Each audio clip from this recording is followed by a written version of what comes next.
Get out of here. You're out of your league with that low education. Don't you get it? There's no way someone as incompetent as you should be at such a prestigious party. My boss John looked down on me with utter contempt, smirking triumphantly. His face was so hideously smug that it left me in disgust. Understood. I'll leave, just as you say. John's laughter echoed throughout the venue. With the laughter that sounded almost like screams behind me, I left the venue. I'm George, a 41-year-old office worker. I have a sister who's 5 years older than me. Our parents passed away in a car accident when I was in high school. Therefore, I've always looked up to my sister, who raised me in their stead. My older sister Emily is a strong woman. She always pulled me along, especially when I was a tearful kid. She would appear out of nowhere to rescue me from bullies, driving them away. Even when our parents were alive, Emily's training methods for me were intense. In our neighborhood, she was known as a reincarnation of a famous historical figure. You appear quiet, so you need to be strong to not get pushed around, she would say. With that, she enrolled me in a wrestling club and trained me daily. I was rigorously trained by my sister, who was like a taskmaster, to the point of feeling nauseous. Because my sister was also in a sports club, she was like a demon when it came to coaching. Thanks to that physical training, I was no longer a target for bullies. This didn't change even after our parents died. Mom and Dad are gone, but we need to be strong. Now, intelligence is also important. Furthermore, my sister would daily insist on studying, and if I looked like I was about to fall asleep, she would nudge my head and scold me. Constantly under pressure, my grades, which were once failing, started improving. I believe it's thanks to my sister that I've been able to lead a stable life. Although I never quite managed to overcome my somewhat timid nature. Rough and rowdy as she might seem, Emily always put me first. She'd give me the best part of our treats, like the part of a snack with more filling, and would make me a late-night snack when I was up studying. It was a subtle kindness, but I greatly respected her for it. Because of her, I managed to get a job at my current company. Work was tough, but nothing compared to my sister's training. Working hard at the company, I achieved a respectable position. And it was my childhood friend Jessica, who always supported me. You really stick with me despite my timidity, I'd say. You're not timid, you're kind, George. Avoiding conflicts and seeking peaceful resolutions is hard. That's where I've always liked you. In that way, Jessica always supported me. She was always there, unable to leave me alone, and now she's my wife, by my side. When we decided to marry, Emily asked, "Are you sure about my scatterbrained brother?" But when alone with Jessica, she'd say with tears in her eyes, "A sister always worries about her brother. Please, take good care of George." When Jessica got pregnant, Emily sent us health products and quit smoking, a habit she loved, for the baby's sake. I still feel cherished by my sister. Now, she's a great aunt to my daughter. We named the baby Sarah, and she's growing up well. She's honest and loves to study. She took college entrance exams because she really wanted to pursue a specific field of study, but due to a high number of applicants, she didn't get into her desired college and is currently taking a gap year. When Sarah didn't pass the exam, she cried but quickly shifted her focus to reapplying. She said she'd work part-time to earn money for her gap year, but moved by her resilience, we decided to financially support her during this time. Thank you, Mom and Dad. Sarah said with tears, grateful as she dedicated herself to studying. We occasionally have her join in on family events at work, hoping it helps relieve her stress. Don't overdo it, you'll wear yourself out. I'll be fine, Dad. A few hours after such conversations, I smile with my wife, Jessica, as we cover a studying Sarah with a blanket. I've built such a happy family, and am satisfied with my life. The company I work for is a great place. George, thank you. Your clear instructions make our work easier, my colleagues say. It's nice to hear that. There's a friendly atmosphere in the office, with everyone helping and supporting each other.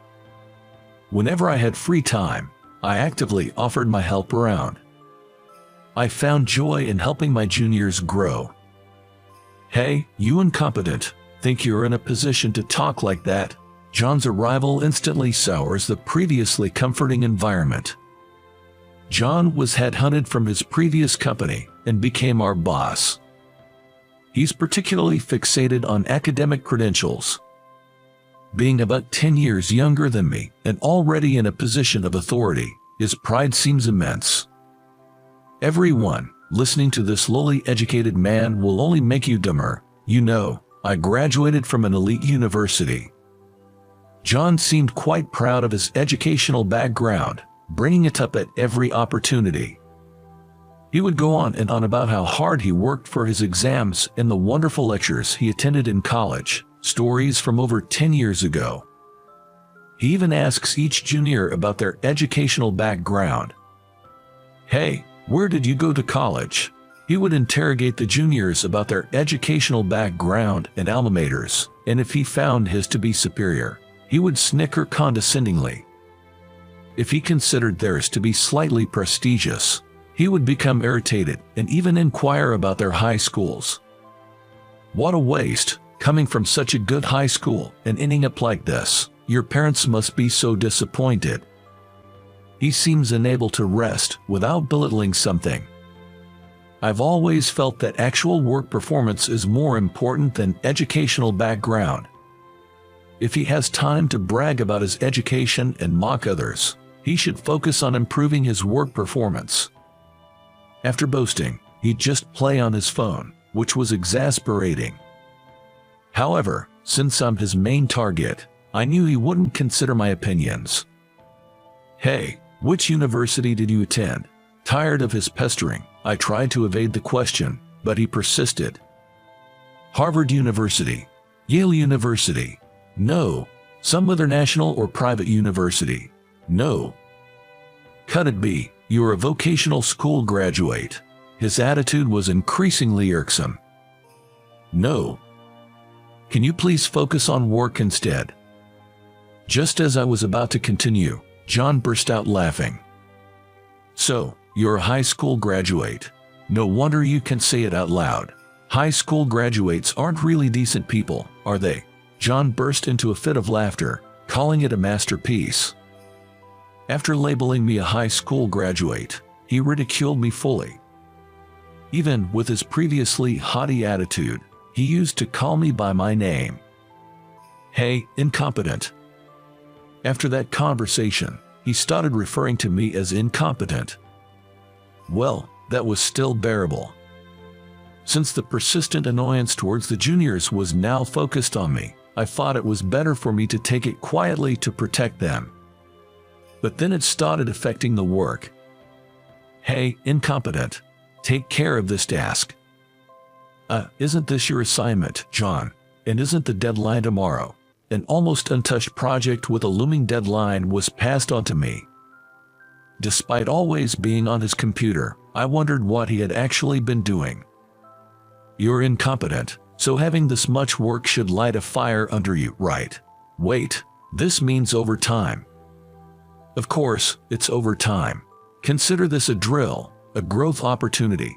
Be grateful to a senior who's giving you a chance. With that, John left early for a night out, leaving the task to me.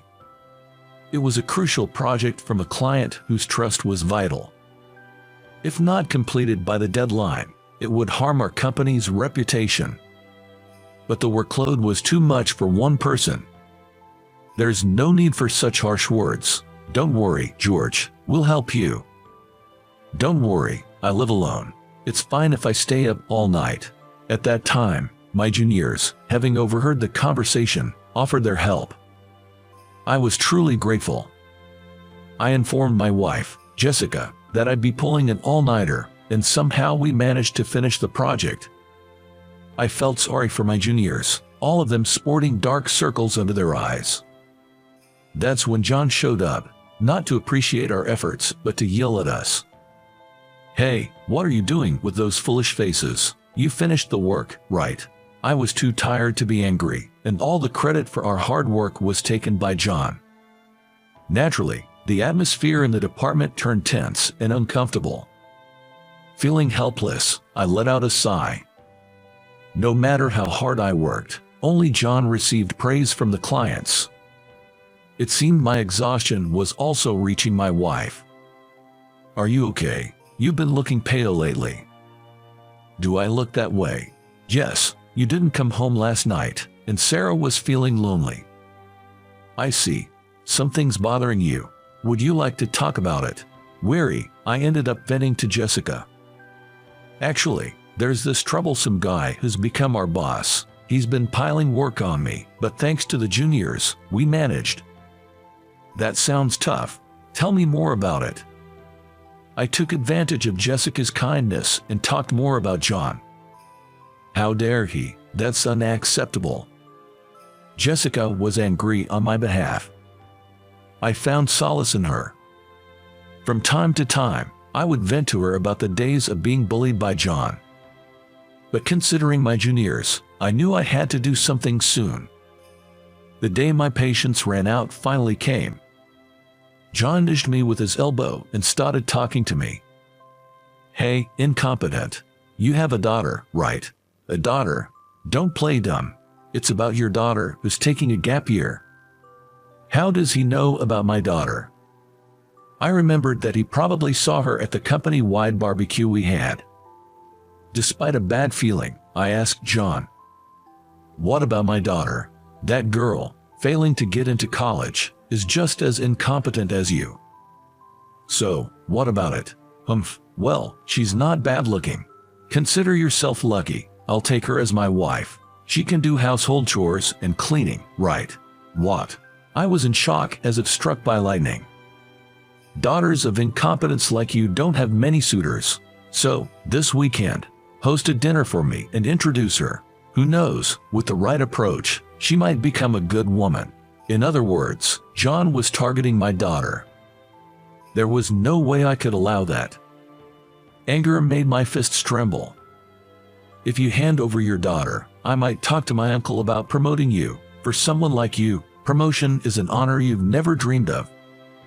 "There's no way that's possible," I argued back, forgetting all formalities.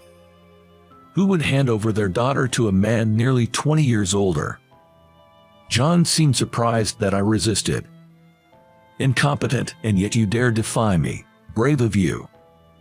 His face turned into a demonic scowl, and he walked away.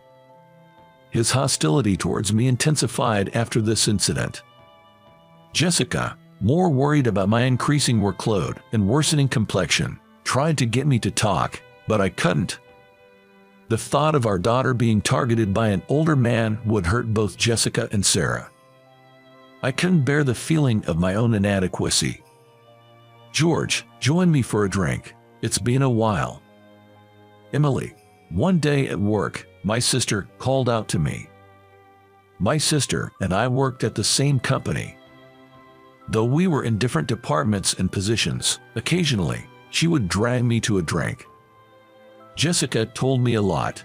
Don't make them worried." Emily saw right through me. Jessica, who admired my sister, often hung out with her. They shared stories about me, even embarrassing ones from when I was a baby. Still, I was glad they got along well. "Well, Jessica told you all that." "Yeah, there's a bad apple at work, isn't there?" My sister pressed me why I hadn't confided in her sooner. Talking to Jessica made things easier. "I know you're worried, but really, well, we'll get back to that. You're still hiding something, aren't you?" I flinched. I could never keep secrets from my sister. She always saw through my attempts and forcefully made me spill the beans. But this time was different. I couldn't bring myself to speak about John targeting my daughter. As I hesitated, my sister put me in a headlock. Despite her age, she's still as strong as ever. Ouch, ouch, let go. Just talk, will you?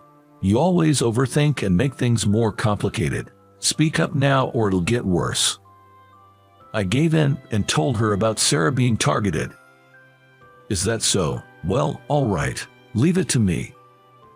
My sister had a look on her face I had never seen before, truly fitting for a demon. Rumor has it that John is a notorious playboy in the nightlife scene. How could I ever give my precious daughter to such a vile man? I reaffirmed my resolve to stand against him. Hey. What is it? You know, you can still change your mind. John approached me again, smirking meaningfully. As I've said many times, I refuse. Is he that desperate for my daughter? Then, can't be helped. Maybe I should take your wife instead. What? Your wife would prefer an elite on the fast track like me over a futureless high school grad like you. How far will John go to mock me? Please stop the insults. You say something. Incompetent words don't reach my ears. Once I get your wife, maybe your daughter too. Hee. Seeing his vile, contemptuous face, I was overwhelmed with anger. Without thinking, I grabbed John. Don't you dare insult my family anymore. A junior who happened to pass by held me back. What, you low-educated incompetent, defying a high-educated superior. Remember this, you no longer have a place here. John left with those parting words. George, I understand how you feel. I would feel the same if someone said that to me, but he's not worth your trouble. I was admonished by the junior and regretted my impulsive actions. After that, I endured days of John's intensified harassment and nastiness. A few days later, we received news that the current president of the company was retiring and a new president would be appointed. A party was to be held for the inauguration. I'm attending the party too. Got my invitation first, me. John was unusually talkative. The new president's name was to be revealed at the party as a surprise. With my education, I'm sure to be a favorite of the new president. Once I'm in his good graces, some incompetent will be fired for sure. Poor thing, over 40 years old. John sat back in his chair, pleased with himself. Technically, all employees were invited, but I kept quiet to avoid further comments. John spoke to me. Oh, right. You better come to the event. Yes, I understand. His response was a smirk. He was definitely plotting something. On the day of the party, I had to arrive at the venue early due to some circumstances. What? No seat? I tried to confirm my seat with the hotel staff, but the response was there isn't one. As I expressed my confusion aloud, I heard laughter from behind. It was John. What a stupid look. He pointed and laughed at me. You don't have a seat. Why not? I took care of your seat. It's inappropriate for a low-educated person to be here. It's only a matter of time before you lose your real seat in the company. Such childish behavior is unimaginable for an adult in a professional setting. Was he really this thoughtless? I was shaken by John's childishness. No, I've been invited too. That's what I'm saying. There's no seat for an incompetent. Don't dirty the celebration of the new president. I frowned at John's vulgar language even in such a formal setting. Unless you're finally willing to introduce your daughter to me, I might consider it. I thought, really, but after seeing the person behind John, I decided to comply with his words. I refuse about my daughter. I'll be leaving then. What? John looked surprised at my straightforward retreat. However, his expression quickly turned triumphant. Staying any longer wouldn't change John's mind. Tired of it all, I relaxed with a coffee in my room. But it was just a little longer to endure. Right, about now, clueless John will be getting his comeuppance. As I leisurely sipped my coffee, I received a call from John on my phone. I smiled and answered the call. John's panicked voice came through. "Hey, what's this about? Come back here. What are you doing?"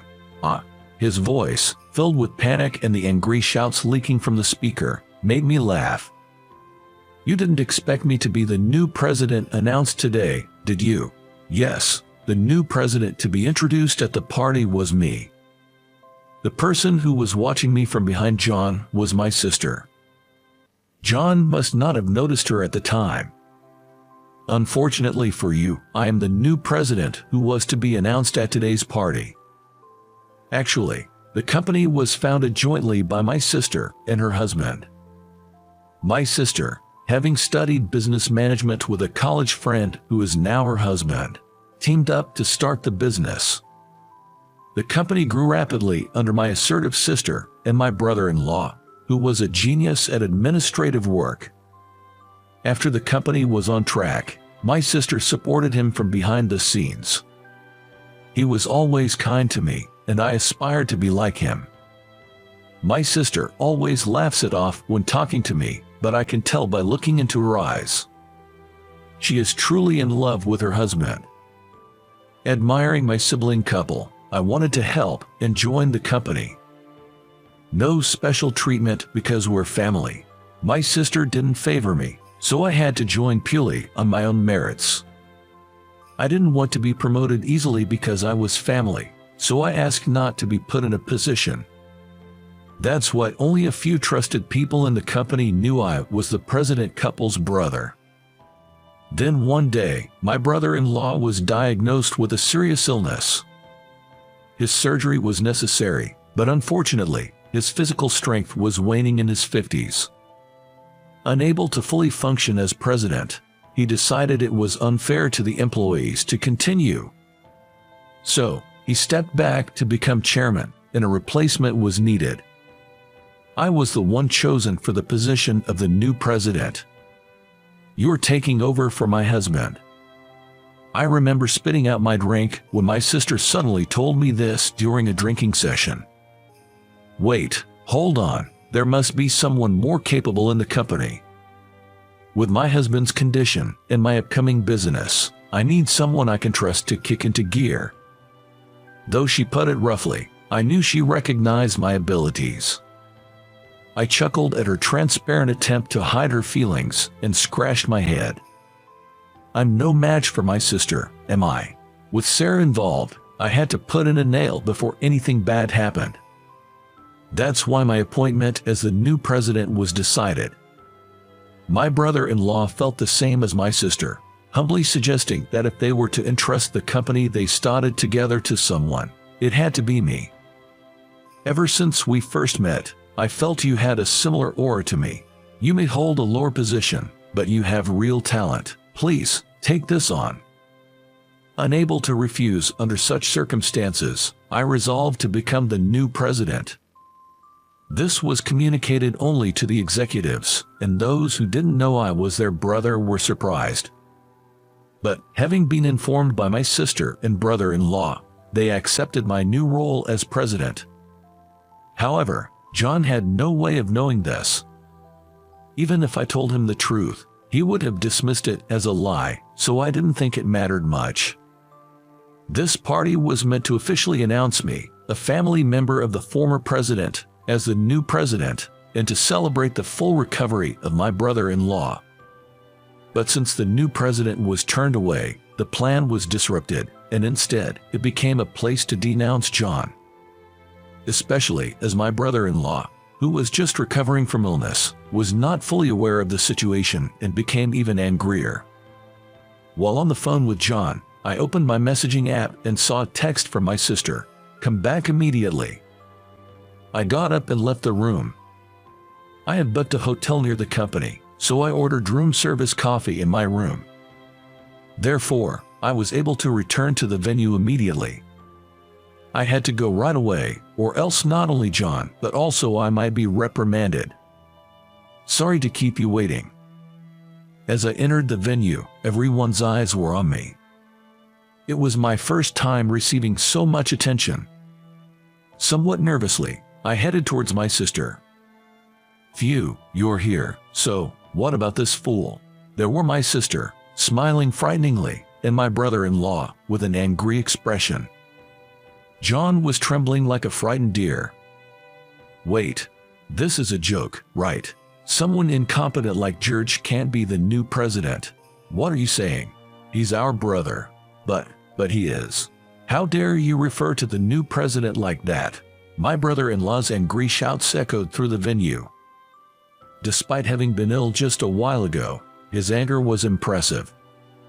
That's when John finally apologized to me. I'm sorry. His apology might have been due to his confusion, but it didn't seem sincere. Above all, his eyes remained glaring at me. No need for apologies. I have no intention of forgiving you. Without looking at John, who was offering an apology, I responded and then smiled at my sister and her husband. Sorry, guys. Don't worry about it. As the new president, you need to establish authority. So, President, what will you do with John? It seemed my sister and brother-in-law were giving me a chance to say something to John before they made their decision. I nodded with a smile and turned to John. John, I have a lot to say to you. Of course, I was angry about being called an incompetent with low education. I paused for a moment before continuing. But what angers me most is your attempt to involve my daughter. At this, the room buzzed, and everyone looked at John with disdain. Many attendees had daughters of their own age, so they likely understood my feelings. John's face turned pale as he looked around frantically. No, it's not like that. I mean, so, what do you mean? I heard you said you'd train her into a good woman. No, it's impossible for a man in his late 30s like you to get my lovely niece. John stammered as my sister confronted him. Oh, and George isn't a high school graduate. What? That's right. We should clear that up too. Yes, contrary to what John had been insulting me with, I'm not a high school graduate. I did go to high school here, but for college, I went abroad. Abroad? But you said you weren't a college graduate. That was just your misunderstanding. You were harping on about some universities, but I didn't think telling you the truth would make any difference. You could have easily found out about my brother's background with a little research. How careless. John's eyes widened at my words. My sisters thought it was important for me to study business abroad, so they sent me to an overseas university right after high school. Well, I don't boast about my education like someone I know. That's impossible, you being uneducated. Really, you just don't get it. Didn't you want to know I wasn't uneducated? At my question, John bit his lip. Then, my brother-in-law stepped forward. We will consider this matter thoroughly. Don't expect to work as you have been until now. At his words, John's shoulders slumped. Then, George, as the new president, could you give a speech? Of course. I gave my speech as the new president in front of everyone and left. Opening the door at home, my beloved wife and daughter were waiting. Welcome back. Congratulations on becoming president. Dad, I'm glad you worked so hard. Thank you. I had a lot of delicious food at the party, but nothing beats my wife's home cooking and the beer poured by my daughter. Feeling happy, I remembered the past. I started having special feelings for Jessica during high school. I was struggling with the prospect of exams. I aspired to study economics and management, admiring my sister and brother-in-law. You should do what you love. My sister always told me, but I was determined in my decision. However, feeling burdened when my brother-in-law and sister offered to pay for my education abroad, I felt like I was relying too much on them. That's why I thought I should work and save money before going abroad, so I discussed it with Jessica. I'm always too dependent, aren't I? Not at all, you're amazing. But always relying on my sister and brother-in-law. Then Jessica took my hands and looked straight into my eyes. That's not true. Going abroad will give you the chance to acquire skills different from your sister and brother-in-law. Don't be modest. I wish I could protect my sister someday. Don't worry. First, let's meet the expectations of your sister and brother-in-law. Jessica was the one who comforted and supported me when I felt hesitant and unsure. She always gave me kind words, and gradually, she became a very special person to me. Encouraged by Jessica and my siblings, I decided to go to a university abroad. But going abroad meant making her wait. When I told her to find her own happiness, she slapped me. Idiot. Do I look like that kind of woman to you? I'll wait for you until you come back, and don't you dare cheat. She stayed in touch, supporting me during I was in abroad. The university abroad was totally different from the universities here. I pulled many all-nighters and struggled to gain skills abroad before returning home. Welcome back. Those were Jessica's words when I proposed to her and we happily got married. Then she gave birth to our daughter, Sarah. Thank you, Jessica. For what? Suddenly. For talking to my sister. It helped me get back at him. So, of course, I can't tolerate anyone hurting you and our daughter. Jessica said with a smile. After the party, I decided to tell Jessica and Sarah about the ordeal since I had worried them. That old man was after me. Yo, gross. I can believe it. You got him good. They were both shaking with anger. But Dad, you still protected me even though it put you in a bad spot, right? Thank you. Sarah thanked me. I may be the new president, but my brother-in-law still has more authority due to handover work. When I went to the department where I had worked, John wasn't there. It seemed John really wasn't capable at his job. Looking at his computer, there were only signs of him surfing the internet. Above all, I was appalled to find that he had been reading pirated comics. I was shocked at his lack of morals. Ironically, this led to the implementation of stricter security software, which might be something to be thankful for. I decided to ask my brother-in-law about John's situation. John was originally in another company but got himself into trouble by pushing work onto subordinates, stealing credit, and causing problems with women. He had an affair with a co-worker, which was discovered by her husband, leading to a scandal and his inability to stay at his previous company. He left under the guise of voluntary resignation and applied to our company's mid-career recruitment program. My brother-in-law usually attends interviews but was absent due to illness at that time, so John's past wasn't fully vetted. Because of this, it seems the information about John wasn't properly communicated. An excellent man like me would naturally be headhunted by this company. I came here on my own accord, even though the former president tried to retain me. John boasted like that, but it was all lies, which was a letdown to learn. When my brother-in-law inquired about John's previous company, almost only negative things came up. They said, him being good is just absurd. Frankly, we were overjoyed when he left. It's rare for someone to be spoken about in such terms. In the end, my brother-in-law didn't immediately fire John but decided to transfer him to a branch office. That meant he was now under my sister's jurisdiction, but the place John was assigned to was filled with highly educated people. John, with his so-called high education, couldn't get by there and, having always pushed his work onto others, lacked experience, and was constantly getting criticized. Hey, John is not coming anymore. Hooray! Seeing the juniors cheering made me realize how much trouble I had caused them. However, it was only a matter of time before John would resign. I am highly educated. Even with his boasting, his new assignment was meaningless. So what? In that sense, I graduated from a top university. I studied in abroad. I don't boast about it, but can you please get to work? I'm your supervisor who you look down on as just a high school graduate. But in this company, if you work hard and gain experience, you are valued. Education doesn't matter here. Days of getting such responses and the news about him targeting my daughter leaking out made it unbearable for him. If colleagues and superiors didn't work out, he started hitting on women with lower education than him. "Hey, if you date me, I'll help you with your work. Just be nice to me." The day he made such an advance, he was immediately called out by everyone. "What?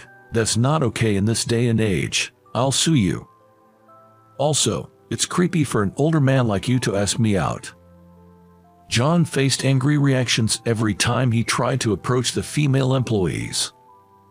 Eventually cornered, John started missing work without notice, and finally, a resignation letter was mailed to the branch office. He couldn't endure it anymore. His previous ways didn't work, and being ignored and logically defeated was too much for him. Putting someone who only boasts about their education in a place full of highly educated people is the best. They self-destruct on their own. My sister's strategy was impressive. That's how John was successfully ousted from the company. A few months later, during a family dinner, we were walking home when I saw a man with greasy, unkempt hair and shabby clothes. His eyes were bloodshot, and I almost looked away, but then I noticed he was muttering something. "It's all your fault. Because of you all." Wondering what he meant, my sister suddenly exclaimed, "Ah, John." Yes, it was John. I didn't recognize him at first because his appearance had completely changed, but it was John. He must have had a tough time since leaving the job. He had aged so much that he looked more like an old man than me. Feeling an ominous premonition from his clearly unwell state, he suddenly shouted, "It's all because of you. You ruined my life." Then he lunged at my sister, who was leading the way. Instinctively, I stepped forward, grabbed John's arm, and threw him over my shoulder with a classic wrestling move. It was a moment where the skills my sister had drilled into me came in handy. As I looked down, John was writhing in pain and unconscious. I was glad to have protected my family, but using my skills on a civilian could hurt them a lot, so I was sweating internally. The police were called later, but my sister and witnesses explained the situation, and it was deemed self-defense against a grudge. "You did well. Thank you." I felt relieved and confident that I could protect my sister and her family. Jessica was worried about me, but Sarah was excited, cheering, "Good job, Dad." Upon checking with the police later, it turned out that John had caused other problems as well, leading to him receiving a prison sentence. To prevent anything like that from happening again, I moved to a more secure house. With hard work and sweat, Sarah got accepted into a university. Indeed, it was a tough path due to the university being at the forefront, but I'm truly glad that my daughter's efforts were rewarded. While embracing my weeping daughter, we all rejoiced. Then, Sarah was set to leave home for university. We will miss Sarah. Yes, but it's a joyous beginning for her. Let's wholeheartedly celebrate. That's true. Though it felt lonely to have one less light in the house, we sent off Sarah, who was waving from the train with a radiant smile. Now, I must firmly take on my role as the new president. I am grateful to my strict sister, my kind brother-in-law, Jessica, who supports me wholeheartedly, and my daughter Sarah, more precious than life itself. I am reminded to be thankful for all the people who have supported me and made me who I am today.